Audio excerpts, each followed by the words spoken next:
everybody, old folks here. So I want to continue that little series that I did with the legendaries, talking about marksmen. We'll work our way through the tanks, the mages, supports, and the cannons on each individual hero and some of their strengths and some of their weaknesses. Obviously, I'm going to ignore the legendary ones that we already discussed in the legendary one. So this is just going to be pretty much straight out simple, going through the marksmen today in the order that they show up. This is not in any particular order. I'm not picking 1, 2, 3, 4, 5. I'm just, obviously this is how I've leveled them up, which leads a little bit of, credit to how I feel they're supposed to be, but we'll go from there. So starting off is Zoe. Zoe is a marksman. A lot of people would say that she's probably one of the better ones out there. She has her uses. One of the huge things is the fact that she has AE attacks. So you look at her ultimate. Basically, this is going to, especially when awoken, do an AE damage, brings everybody together, and has that little stun with the awakening skill. She's got a great knockback. She's shooting out these fragmental energies things, this little cluster here, so does some good damage. It's one of those things where she's not a great single person, I'm going to target that person and burst them down, but she does real well in all settings. She's really great in Crystal Dungeon, really great in Crusades because she can help gather people together, stun them, and then hopefully you've got some other teammates that can hit AE also and do a lot of damage. Overall, she's a phenomenal thing. Her choices of items, they're not bad. Of course, we'd like to see any one that I want, but that's not how it works. And overall, she's probably the top one-ish, marksman at this time. The majority of people will go for Zoe. In fact, when I log on every day, I have probably anywhere between 10 and 15, maybe even 20 people requesting Zoe Stones just because she is that good. So weaknesses, she's not bad. You look at her attributes. Of course, I've got her gold, silver star. She's got good health for her level. Her damage is high. There's no real minuses that I can say to her in the sense of what's going on. She's got decent crit. She's got good armor penetration. She's got good health. Her speed's not necessarily the greatest, but then again, since she's hitting a bunch of people, you really can't complain. So, I don't really see a lot of negatives that go with her in my sense. She only does have the one sci-fi movie, which lends itself, I guess, to not a lot there, but we'll leave it alone. Obviously, Lucifer, we talked about him already. We'll get into West here. Now, West got some buffs over the last few months that really moved him into a better positioning. Got an awakening skill, which of course decreases the armor by armor penetration for those that are of the Kung Fu line. And that really kind of helps him out a lot. Obviously, you can build some pretty good teams with this Kung Fu base here. If you look at teams that are running the Wings of Origin set, obviously you've got him, you got Smoke. You got your Chavez. So you suddenly get these guys, or even Sizo, that are running in Coco. They're running these teams. They're blowing through armor. They're doing extra damage. It just creates this really insane stacking effect to help kill people faster, because any armor you got, they're taking off as it is. Obviously, with the Wings of Origin, that puts a lot of strength to him. His attacks are AE attacks, which again helps to drop multiple people on the team at a time. So again, he's one of those guys that's not bad. It takes him obviously some time to get there. Early on, he's not necessarily as great, but once he starts rolling, once he gets up there in levels, he is a good marksman. He also is really great at tower defense, just like Zoe. I put him on a lane and pretty much can just let him roll it, and he's gonna just kill everything as they come. So he's done a great job. There's not a lot of love here early on stages. He does get the lifesteal, and the critical items kind of, it's not a favorite of mine. The lifesteal cloak's kind of a waste. I'm going to be honest. It's just not a huge thing that I see for me. That leaves you up to the Arthur sword. Again, you're getting a chance to stun the target, which, we can take it. But really, everything comes down to the very end, the Wings of Origin. That's where it's all going to play out. Weaknesses, sometimes he darts around a lot. and sometimes that puts him in danger. The positioning is not always the greatest. For his ultimate, especially, sometimes if he just stayed middle of the line, he'd be a lot better. So that's really West in a nutshell. So, you know, with West, it really is going to come down to the team that you build around him. He's not going to be usually your solo marksman, unlike a Zoe that can kind of fill that role in a solo role. You know, he's usually a team-based one. It's usually someone you built around. So that's one of the reasons why you don't see a lot of West just by themselves, unless a person's running a VIP 0 or a low VIP team, and that's who they got out of the Soulstone well. But he isn't bad.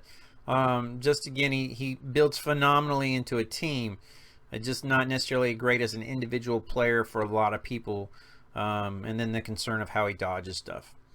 That brings us to Sue. Now, Sue obviously is a 2-star hero.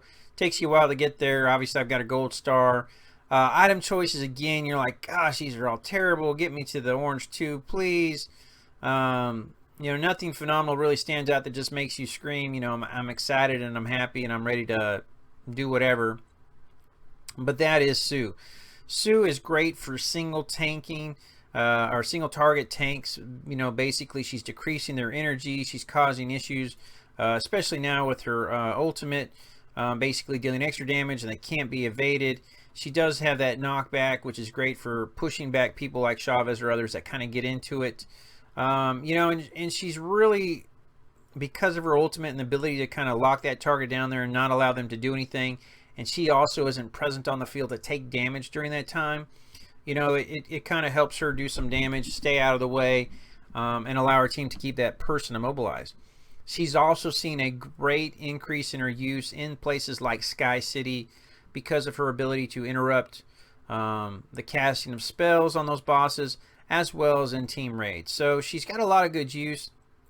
She starts out hard, so if you're not spending money to get her soul stones, you know, obviously it's going to be one of those later things where you're going to see her really rise to power. She is part of the bullet time team, which helps if you're running the whole Bibble, you know, part of that. But other than that, she only has that one team, which does limit her to her ability to synergize with others. You know, you are going to see her on the battlefield, just usually not in Crusades. She doesn't see a lot of arena time. For whatever the reason is, I think it's just because there's a lot of better team composition. So she's usually reserved for the things like the raids and like the Sky City. So, you know, it's not that she's bad. It's just, you know, compared to some of the other people, you know, she doesn't go up there. And, you know, people are going to compare her to Gears because, you know, Gears has a knockback, but he does AE damage to the back. They compare her to Zoe because Zoe's got a knockback. She does AE damage with stun. So there's a lot of things right there. Now, she can synergize well with the Vortex team because, again, you start looking at energy drain. But then again, how many people really put a Sue on a Vortex team? Most people don't run a true Vortex team.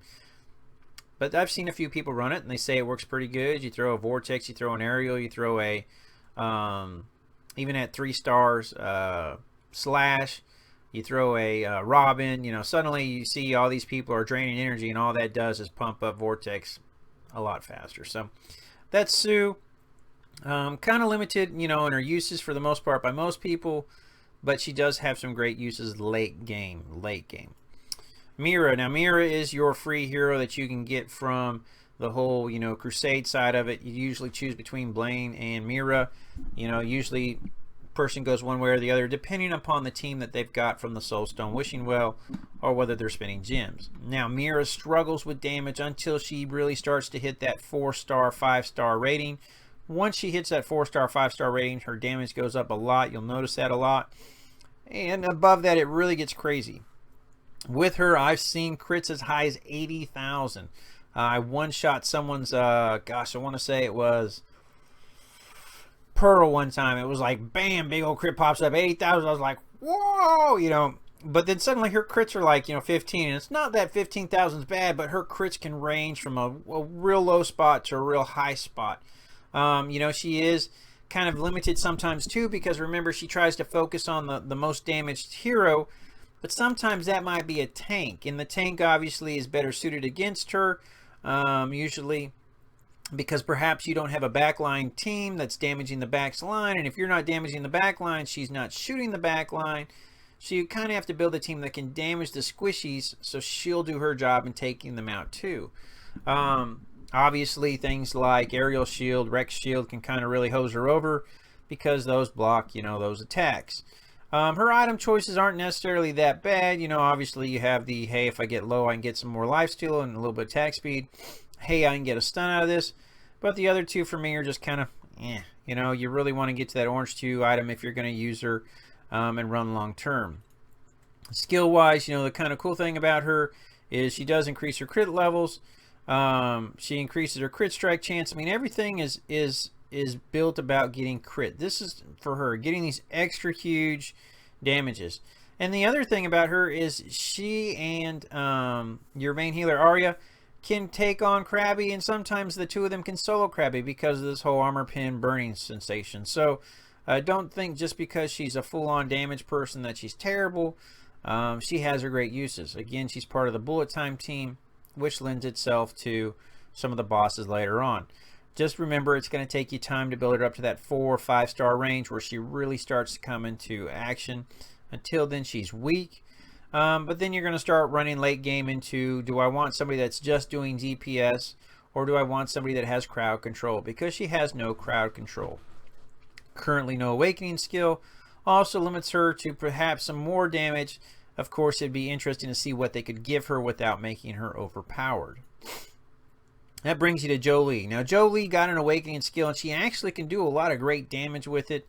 You don't see her a lot on the battlefield, but I've seen her on a few teams, and she does a great job. She's known as the Tower Defense Queen because of her ability to slow, and with her awakening, basically, she can solo most of it by herself. In fact, I've ran a few solo tower dungeons when I do the War Guardian, and pretty much I rush her to her 3rd skill, and that's all I really need. Just a couple tanks to catch everybody, and she handles the rest. So she's pretty powerful. Now with that, inside the game, her items are not bad. She obviously has the Flask of Unstable Plasma, which does phenomenal. If you're going to run all the way down to Crystal Blades, you can do this. I have not. She's just usually not picked over the others because you're looking at specific team builds. Now, that said, is she terrible? No. But again, usually people are building specific teams that do immense burst damage, like the Wings of Origins, and that's the current meta. The current meta is hard to beat because of what it can do once you start leveling up all those heroes. And at that point, why am I going to raise another Marksman? Now, is she good? Yes. What's her flaw? No crowd control. And she's a little squishy. Even at 5 stars, sitting here at her level, she's only sitting on 58,000 hit points, which when you compare her to some of my other heroes, that's a lot less. 30,000 hit points almost less in life. Now, what's that mean? It means she's going to get killed really quick. And because of where she stands in the midline, she's more susceptible to dying faster. Another reason why a lot of people don't run her. But if you get her and you got lucky and you've got a bunch of soul stones, go for it, because she can be used and do some great damage. Just realize she's going to need to be protected. You might throw a max around her to help kind of decrease what people are throwing out there with AEs and other stuff to let her get going, because she'll stand inside that shield and be protected. Again, decent damage, some good awakening skills, but really squishy, needs a little bit of love to keep her alive. Coco. Coco has become the unknown sudden assassin. Coco was kind of one of those things where you used to have no love, and then suddenly, the skills comes in, here comes this assassinate, and bam, now Coco is like main time game player. Drops in, does some damage, lowers their armage, lowers their dodge, can't be assassinated during that time. So you'll see Coco on a lot of Wings of Origins teams, one because Coco's going to drop in, lower that damage and everything else, but also because not only is he lowering the enemy's armor again, this whole thing is increasing the attack power and the ability power of the teammates. So you're bumping everybody up by about 3k at level 90. So that's huge, and then this is just doing an immense amount of damage. Coco can be good single, not built on a team, but runs phenomenal on certain teams. Obviously, remember, positioning puts Coco at a disadvantage. Weak health, a little bit obviously more than the last one here with Jolene, but just remember, you know, it's still kind of squishy. Now, obviously, that's at gold star, so it's not going to get too terribly much better as you go on. But still, great damager. No crowd control, but again, you'll see Coco in a lot of team raids. You'll see Coco in a lot of Sky Cities and on teams that are built around quick burst damage, especially your Wings of Origins. Now, Gridlock. Gridlock is a hero that some people love and some people hate. If you know me for any length of time, it's not that I want to hate on Gridlock. It's just that his skills are kind of, I've got this ultimate which helps my team if they get silenced, but usually I use it before everybody gets silenced, at which point it's worthless. His skills, of course, you give everybody attack speed and some physical lifesteal, but what happens if, it could be more. The energy cannon, it stuns, which obviously you don't want to put that against someone like Lilith, the Sky City. The multiple damage is kind of weak, and the extreme fire here is nice because you're increasing the damage of everybody on your team. But the truth is outside of a few situations, he just doesn't see a lot of action. Some people say, what about early on? Early on in the game, he may see a lot of action because of Blaine being more prominent. But late game, you don't see a lot of Blaines inside the arena. You will see him occasionally. And building a hero just to counter Blaine is kind of really hard. So he's not someone that I worry about. Obviously, Soul Stones you can get from the Brawl. But obviously, I think there's some better choices out there. I do think Gridlock does have a lot of advantages, especially when you take part in the bullet time in doing the Sky City.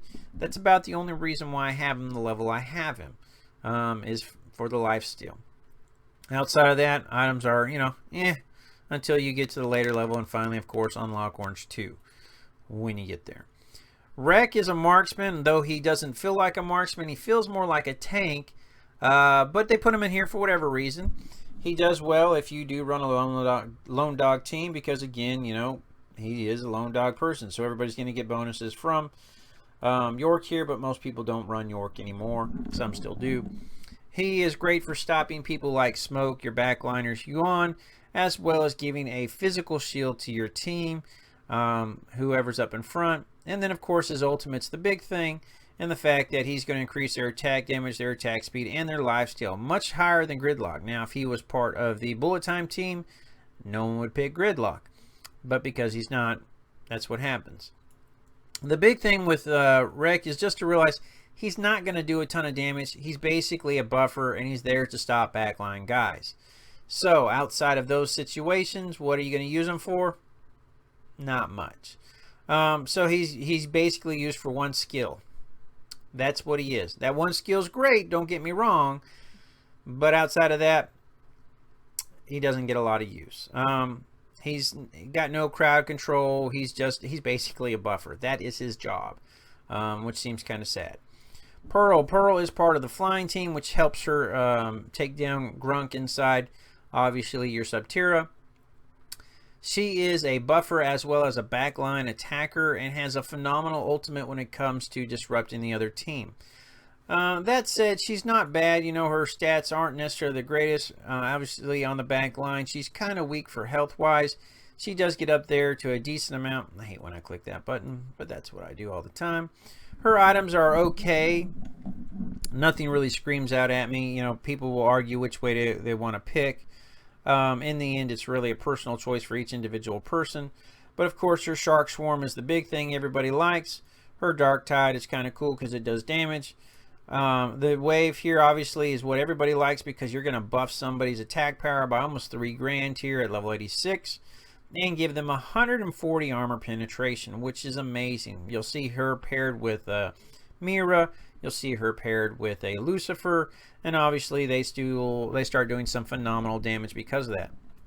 Her Ocean Power also increases the physical attack of the team. So not only that, did I just add 1,000 here, and I added almost 4,000 damage to that one person. So as an individual solo marksman, you're not going to see her. She's usually partnered with another marksman to help make them more powerful and control the back line. That's really what she's used for. She's good, works great in tower defense, but outside of that, You know what I'm saying? Now, she's also very good against Wreck in Subterra. If you've never used her, once she starts juggling him, it's real easy to keep him in place. Lufia is actually a really great marksman. She's a free hero. Lots of people use her, especially after I showed Dwizzle's team and just how powerful she can be. Obviously, if you're running free heroes, her buff is great because it increases their health, which makes it even easier to survive. So Lufia does have a great job. She does do great damage. She has AE damage as well as a lockdown. So what we look at when we look at Lufia here is, okay, first of all, I'm going to get a stun. I'm going to get some damage. I'm going to have this AE damage here. I'm going to do some poison. Poison's always a tricky thing, but hey, it's still damage, so you can't complain about it. Lethal shots basically just increases the whole team's physical power. It's not as great as Pearl's, but it's still pretty good. And then fresh power basically increases the hit points of the people that are new heroes. So only the new hero ones listed. What does that mean for the majority of people? It means she's not going to see a ton of action because they see stars, you know, with Mira being the great crit. They see Zoe, but they forget about her potential to be used for multiple crowd control things. You know, you're going to see that crowd control is key sometimes. So if you can put her in there and you're using a couple of free heroes like a Seedly, like an Arya, or even, you know, whatever you want to do, it does help a lot. Unstable Plasma is pretty much the go-to item of choice until Orange 2. Now, that said, her skills and her health is about average for a backliner. It's nothing major to write home again. It's nothing I would complain about. But you're not going to see a lot of people use her because they have stars around the whole Zoe. They got stars around the whole, you know, I'm going to do a Wings of Origin team. But if you're a free hero, don't discount her. She can be a great asset on your team. She can hit pretty much all of the rows, and her ultimate, again, can stop other people from casting theirs. So don't give up hope on her. Max is kind of that guy we all had high hopes for, and then, you know, they've tweaked him like 3 times because his shield just doesn't seem to work. But when it does work, he actually does a great job. He is part of the Wings of Origin team, so hey, let's have a Wings of Origin guy cast that, and then have a shield to help prevent my guys from dying faster while they burn down the rest of the team. You know, his limitations are, you know, he's not going to be a great damage dealer. He's there to protect your team, and, you know, that's what he does. It's semi-okay if you're in the circle. If you're outside the circle, then, you know, The good thing is guys like Chavez jump into his shield. He hits them and knocks them out with his skill. Kind of, you know, one of those things where I think sometimes we forget if the target's in the shield, they'll be knocked off. You know, kind of little thing here. His Warboy, of course, it increases the attack power of the whole team. So that is a perk if you are running something like a Wings of Origin. But overall, basically, his skill sets aren't bad. But most people aren't going to build him. This is kind of one of those advanced guys. Some of the more big spinners are going to spin because they're wanting something like a Wings of Origin team, or they don't want to get a smoke, something like that. I've seen a lot of guys pick Max, and he does do a good job, so don't discount him. Just realize you're going to have to get the tokens. That's going to take a while. You know, here you are, you say, I want Max Stones. You're going to have to wait quite a while other than Chapter 3.7. So, you know, you got to be 16. So, yeah, level 91 or higher. Good luck with that. So, that's Max. Ruby, I've talked about Ruby. Ruby's that person so many people get from the Soulstone Wishing Well with their 258 gems or their free daily. And they think, I want to use Ruby, but what's the problem with Ruby? Her skill set is terrible. There's nothing worse than somebody that jumps into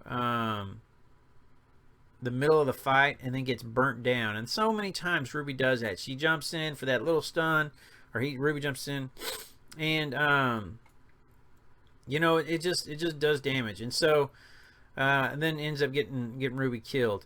Now, of course, increasing the attack speed of himself, the laser cannon's doing that damage in a straight line. But then this ultimate, you know, I get a knockback. Well, if I'm in the back row, who am I knocking back by the time I've got my ultimate? I mean, how many times is that any good? It's not. I mean, that would be fine for a secondary skill, but not for an ultimate. So Ruby's in desperate need of a rework, desperate need of a better ultimate and an awakening to really bring Ruby back to the main line. Now, that said, item choices again, you know, they're A lot of people pick different things. Some people might pick the armor here. The magic resist to help make Ruby a little bit more tankier, because obviously on its own the armor's pitiful and the magic resist is pitiful. So, you know, what are you going to do there? Ruby just has so many weaknesses, even though part of 3 different teams, doesn't really fit in anywhere outside of a Rec Subterra team. I just wish they would give Ruby some love and turn Ruby into a useful marksman, which is going to require a new skill and a new awakening. So, Robin already talked about. York. I've mentioned York in the past. York can do a really great lone dog team because of his buffs and his ultimate. But the truth is right now everything's based around the Wings of Origin for the most part. A lot of people would run the Frost Whale to give an extra York to help a little bit more tankiness in that midline. But again, really people are going to shoot for York with the, of course, Wings of Origin. The skills, you know, it's not bad, but sometimes the damage is, you know, okay. Flamethrower is pretty cool. You get people stacked up together. He can hit multiple people, which is always nice.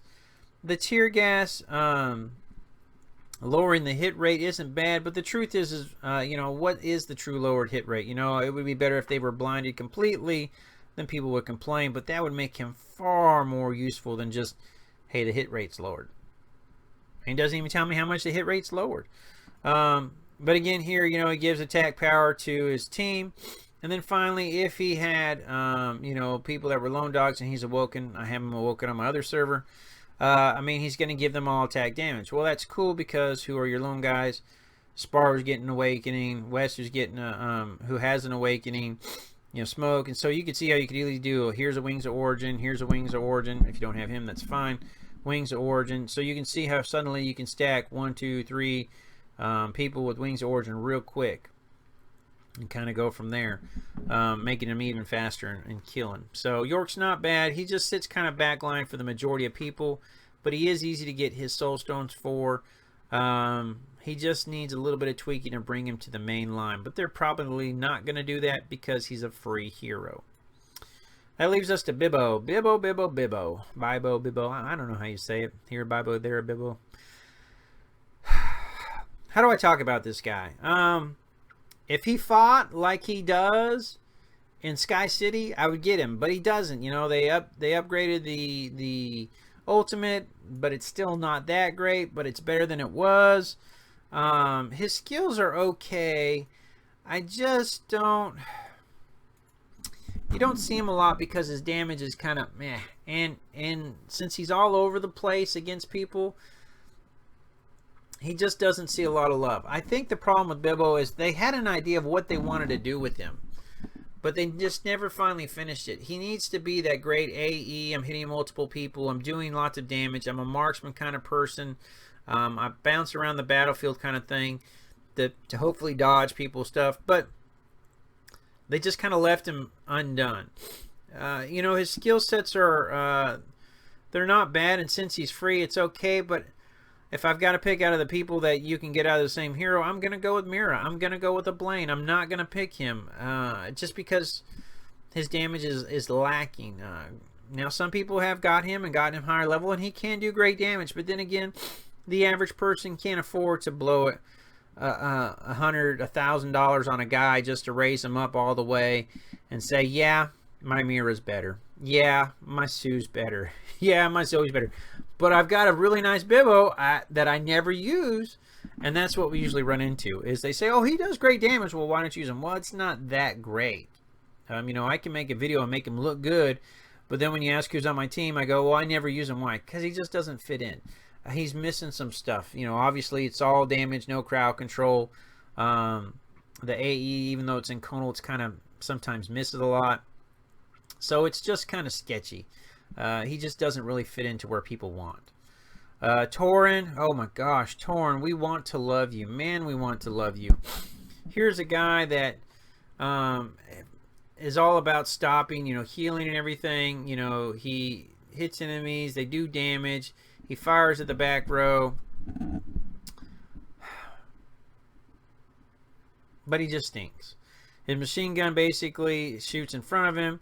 If the target's physical attack damage is less than 50%, then it creates a heavy damage effect. So the problem is so suddenly I've got to look at my attack damage, and I need to think about this final game here, but I need to talk about my attack damage. Go, okay, I need somebody to have 50% less than me. So I'm going to move here for a second to my tanks. Oh, let's pick Spar, because that's a terrible choice, right? Well, his attack damage is 2,000, so I'm above it. His attack damage is 1,800. His attack damage is 1,500. His attack damage is 1,800. His attack damage is, do you see a point here? Who's got an attack damage that's 50% less than his attack damage at the same level? Nobody. So how am I going to create this? Now, unless the guy's got like a Merlin sitting up in the front row, which that meta doesn't take place anymore, it's completely worthless. I'm not going to get the heavy damage effect. I'm not going to get the special things taking place, you know. So who's going to get this bonus damage? No one, you know. And so it's just this whole, you know, yes, it would be great. So you either have to really buff this guy's damage, which would make him insanely powerful, or you have to change the skill so it's not 50%, or just has a chance to put on a heavy effect. Otherwise, he's worthless. That's as simple as I can say it. When they build skills like that, it's like Gorgona's skill. You know, if her AP is so much higher than that, but she's getting AP every attack. So, I mean, it's helping to get there, and you're more likely to run into AD guys that have no AP versus everybody who has attack damage that's sitting in front of you trying to beat your team. So, sorry if I sound harsh, but let's make a character that's never going to get his bonus. That's what we have here. Panders. Now, Panders is the underutilized, underappreciated. I'm not a burst guy, but I have a phenomenal captain skill that works with the rest of my team. That said, so many people don't choose Panders because he's not bursty. But Panders is a beast if you can awaken him and get him a fully maxed out captain skill. That said, you're going to have to be able to pass for something to get his captain skill. So how many people get Panders? Most people don't, because they can't get to that for something in the Ancient Runes area to get that. So you've got this guy with a lot of potential to do a lot of damage over a fight if it's not a burst fight. But the problem is we reside in a burst fight arena, so he doesn't see a lot of love. He would do great in a Crystal Dungeon because the fights are long. You're usually within a minute and a half on all of them. It's going to take... So, you know, he'd do great, but that's not what he's used for. He also can be well if he's awoken against Septira with Lord Celia.